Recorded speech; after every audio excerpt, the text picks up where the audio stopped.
আসসালামু আলাইকুম। Hello everyone. আশা করি সবাই ভালো আছেন। আজকে আমি আপনাদেরকে খুবই মজাদার একটা রেসিপি দেখাবো। মাছ আমরা কম বেশি সবাই পছন্দ করি। তো আজকে আপনাদেরকে রুই মাছের কোরমা করে দেখাবো। হাতে 30 থেকে 40 মিনিট সময় থাকলে এই মজাদার রুই মাছের কোরমাটা খুব সহজে তৈরি করা যায়। খুবই মজাদার একটা রেসিপি, আশা করি আপনাদের অনেক ভালো লাগবে।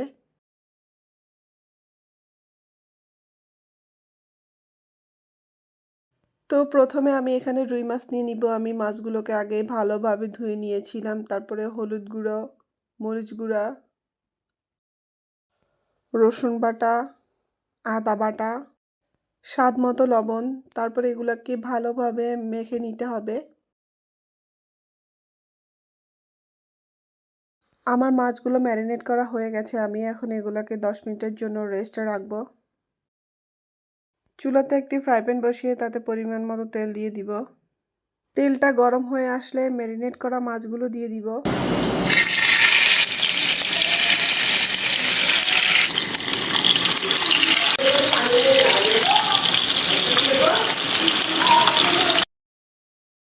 মাছগুলোকে আমি 2-1 বার উল্টিয়ে নিয়ে ভালোভাবে ভেজে নিব।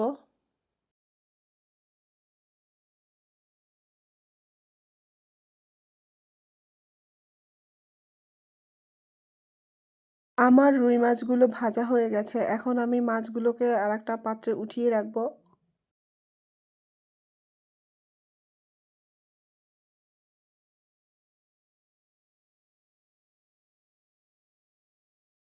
মাছগুলোকে উঠিয়ে নেওয়ার পর আমি একই তেলে কিছু পেঁয়াজ কুচি দিয়ে দিব।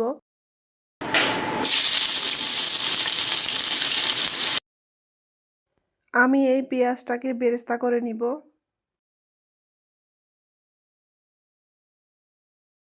আমার পেঁয়াজ বেরেস্তা হয়ে গেছে। এখন আমি এটাকে আরেকটা পাত্রে উঠিয়ে নিব। এখন এখানে কিছু পেঁয়াজ কুচি দিয়ে দিব। পেঁয়াজটাকে একটু হালকা ভেজে নিব। পেঁয়াজটাকে হালকা একটু ভেজে নেওয়ার পর এখানে আমি গোটা গরম মশলা অ্যাড করব।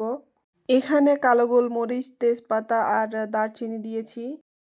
দিয়ে এটাকে ভালোভাবে কিছুক্ষণ ভেজে নিতে হবে। এরপর আমি এখানে পেঁয়াজ বাটা অ্যাড করব। পেঁয়াজটাকে ভালোভাবে ভেজে নিতে হবে যাতে পেঁয়াজের কাঁচা গন্ধটা চলে যায়।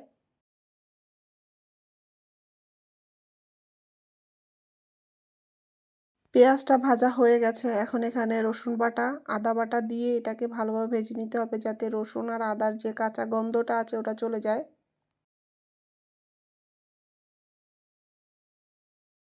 রসুন আর আদাটা ভেজে নেওয়ার পরে আমরা এখানে টক দই দিয়ে দিব। টক দইটা দেওয়ার পর এটাকে কিছুক্ষণ কষিয়ে নিতে হবে। আর মশলাগুলোকে একসাথে দেওয়া যাবে না, ধাপে ধাপে দিলে কি হয়, খাবারের টেস্টটা অনেক ভালো হয়। আমার মশলাটা কষানো হয়ে গেছে। এখন এখানে শুকনো উপকরণগুলো দিয়ে দিব। এরপর জিরা গুঁড়া, মরিচ গুঁড়া দিয়ে ভালোভাবে এটাকে কিছুক্ষণ কষিয়ে নিতে হবে। এখানে আর কোনো মশলা অ্যাড করব না।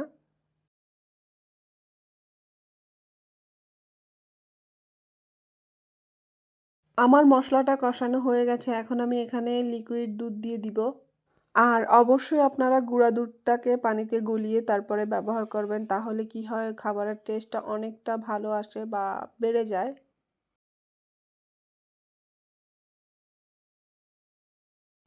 এখন আমি এখানে স্বাদ মতো লবণ দিয়ে দিব।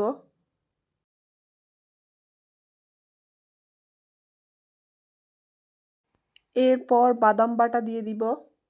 বাদাম বাটাটা দিয়ে ভালোভাবে কিছুক্ষণ কষিয়ে নিতে হবে।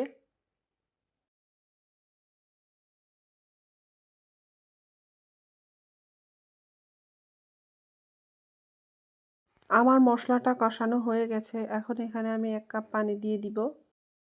পানিটার সাথে মশলাটা ভালোভাবে মিক্স করে নেওয়ার পরে এটাকে ঢাকনা দিয়ে ঢেকে জাল করে নিব কিছুক্ষণ। এখন এখানে আমার মশলাটা একটা বলক উঠে গেছে। তারপরে এখানে আমি ভেজে রাখা সেই মাছগুলো দিয়ে দিব। মাছগুলো দিয়ে দেওয়ার পর কিছুক্ষণ ঢাকনা দিয়ে এটাকে রান্না করে নিব। আমার একটা পাশ হয়ে গেছে। আমি আর একটা পাশ উল্টিয়ে নিচ্ছি। মাছগুলোকে উল্টিয়ে নেওয়ার পর আবারও ঢাকনা দিয়ে ঢেকে কিছুক্ষণ কষিয়ে নিব। কিছুক্ষণ কষিয়ে নেওয়ার পর এখানে পরিমাণ মতো পানি দিয়ে দিব। পানিটাকে মাছ আর মশলার সাথে ভালোভাবে মিক্স করে নিতে হবে। এরপর আমি এখানে কিছু গোটা কাঁচামরিচ দিয়ে দিব আর সাথে কিছু বেরেস্তা দিয়ে দিব। আর এখানে আমি দুটো এলাচের বিচি নিয়েছি, এগুলো দিয়ে দিব।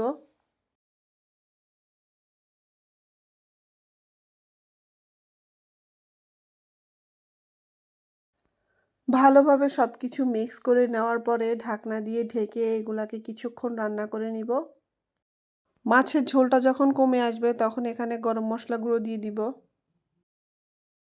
গরম মশলা গুঁড়োটা ভালোভাবে মিক্স করে নেওয়ার পরে এখানে আমি 1 চামচ ঘি দিয়ে দিব যাতে সুন্দর একটা ফ্লেভার আসে। দেখতেই পাচ্ছেন মাছটা দেখতে কতটা লোভনীয় লাগছে আর কালারটাও খুবই দারুণ আসছে। তো এই তো আমার রুই মাছের কোরমা রান্না হয়ে গেছে। এখন এটাকে গরম গরম ভাত বা পোলাওর সাথে খুব সুন্দরভাবে পরিবেশন করতে পারবেন। আশা করছি আপনাদের ভালো লেগেছে। তো সবাই ভালো থাকবেন, সুস্থ থাকবেন। আল্লাহ হাফেজ।